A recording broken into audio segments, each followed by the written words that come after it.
buenos días a todos. Hoy es martes, día 25 de enero. Celebramos la fiesta, la memoria de la conversión del apóstol San Pablo. Por tanto, es un día en que el Evangelio, todas las lecturas de la misa son lecturas propias de la fiesta.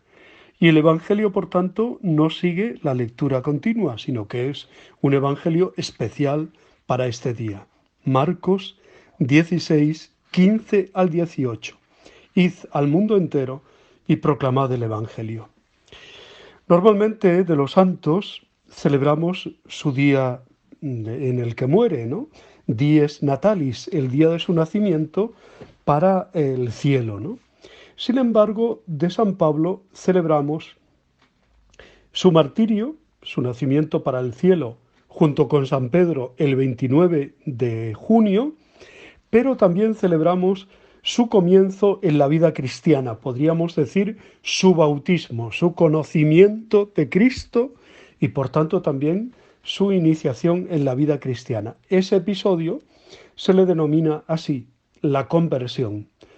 De tal manera que Pablo tiene un verdadero encuentro con Cristo, un encuentro personal, ¿no?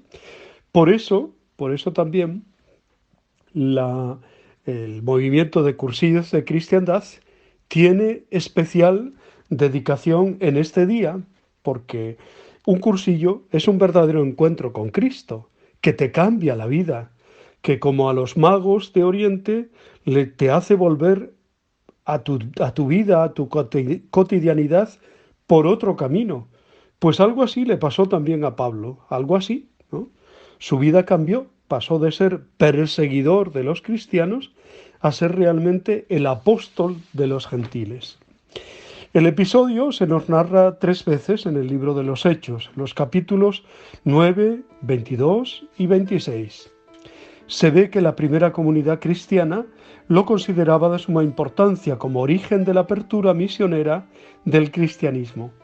En las 3 versiones de Lucas, en las que los estudiosos ven matices distintos, cada vez se presenta el episodio como una conversión, mientras que tal como lo cuenta Pablo en sus cartas, más bien se trata de un encuentro y de una vocación, ¿no?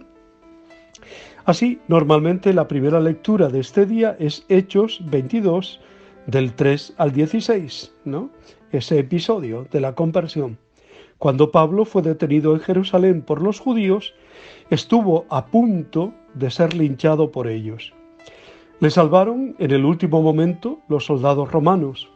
Pablo aprovechó la ocasión para hacer su propia defensa delante de los judíos, en su lengua, el hebreo, presentándose como un judío piadoso, aferrado a la ley mosaica, que al creer en Cristo Jesús, lo único que hace es obedecer a las promesas mesiánicas del Antiguo Testamento. Así nos enteramos del episodio de la conversión de labios del mismo Pablo, ¿no? Su propósito de perseguir a los cristianos, perseguía encarnizadamente a la Iglesia de Dios, la experiencia del encuentro misterioso con el Señor resucitado, la acogida que recibió en la comunidad de Damasco y la misión que se le confió, anunciar a todos los pueblos la buena noticia de la salvación en Jesús de Nazaret, el verdadero Mesías esperado. El encuentro con Cristo cambió la vida de Pablo. De perseguidor se convirtió en apóstol decidido, dando testimonio de su fe con una admirable valentía a lo largo del resto de sus años, hasta el martirio en Roma, ¿no? El Evangelio, como hemos dicho, es Marcos 16, 15 al 18. En el final de su Evangelio, Marcos nos transmite la gran consigna de Jesús, la evangelización a todo el mundo y hasta el final de los tiempos. Consigna muy oportuna cuando estamos celebrando la vocación de un apóstol tan admirable como San Pablo. La misión es para toda la comunidad cristiana. Los apóstoles, en primer lugar, y entre ellos Pablo, a título especial, aunque no fuera a los 12 primeros, cumplieron con heroica generosidad este encargo de anunciar la buena noticia de Cristo Jesús. Es lo que el estribillo del Salmo nos hace repetir, ¿no? Id al mundo entero y proclamad el Evangelio. Siguiendo así el espíritu del Salmo 116, alabad al Señor todas las naciones.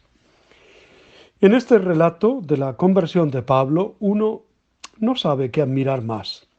La elección sorprendente por parte de Cristo, ya que era un perseguidor de los cristianos, la respuesta de Pablo o la acogida de la comunidad de Damasco. La obra de la gracia es lo más destacado, diría yo, ¿no? La obra de Dios que siempre nos precede y acompaña. La iniciativa es de Cristo Jesús. Pablo era la última persona que uno podía esperar que fuera llamado como apóstol de Cristo.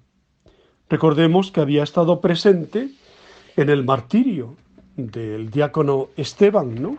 Él es el que guarda las ropas mientras los demás le apedrean, ¿no? La sorpresa de Dios. Soy Jesús, a quien tú persigues, pero lo elige como testigo suyo. Ese hombre es un instrumento elegido por mí para dar a conocer mi nombre. Jesús le da un voto de confianza. La historia de las vocaciones nunca deja de sorprendernos, tanto en el Antiguo como en el Nuevo Testamento y ahora. Incluso yo personalmente, ¿no? ¿Quién soy yo para que Dios pensara en mí para el sacerdocio, para ser comunicador de su palabra? ¿Quién soy yo? Admiramos también la respuesta de Pablo, tan decidida como la de Pedro y los otros cuando dejaron las barcas y siguieron a la invitación de Jesús, sígueme, ¿no? Pablo tenía una buena disposición humana y religiosa. ¿Quién eres, Señor? Su respuesta fue instantánea. Se puso a predicar y a demostrar a los judíos que Jesús era el Mesías que esperaban. Y a partir de ahora dedicará todas sus energías a la nueva causa. Las muchas dificultades que encontró en el camino y que Ananías ya le anunció, no enfriaron su entrega.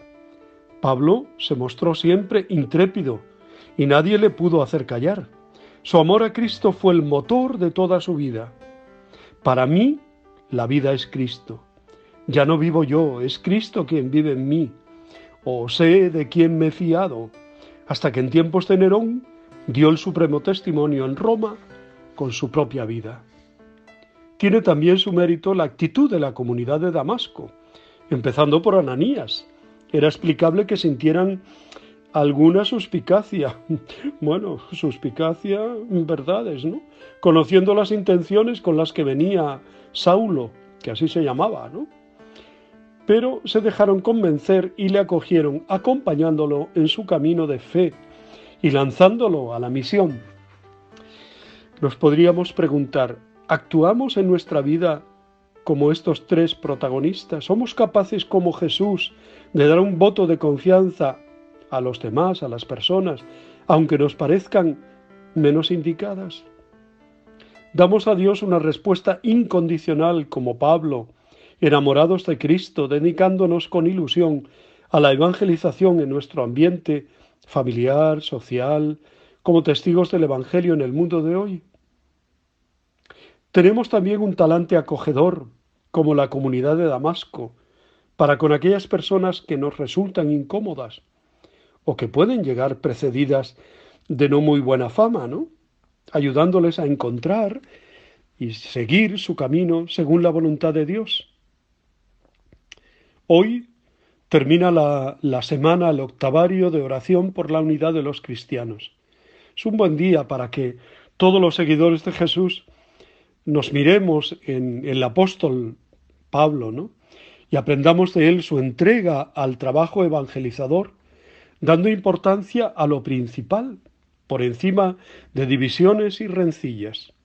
Todos convertidos a Cristo, que es el Salvador de todos, y por tanto, unidos entre nosotros.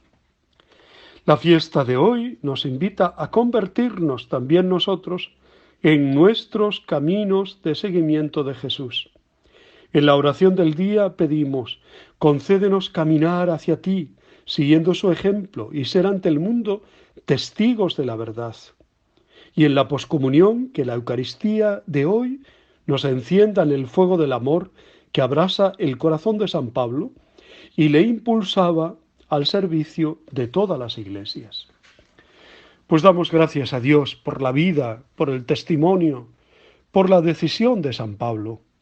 Y damos gracias a Dios por tantas y tantas personas que, siguiendo su ejemplo, sus cartas, sus palabras, pues siguen a Cristo y viven enamorados del Señor, ¿no?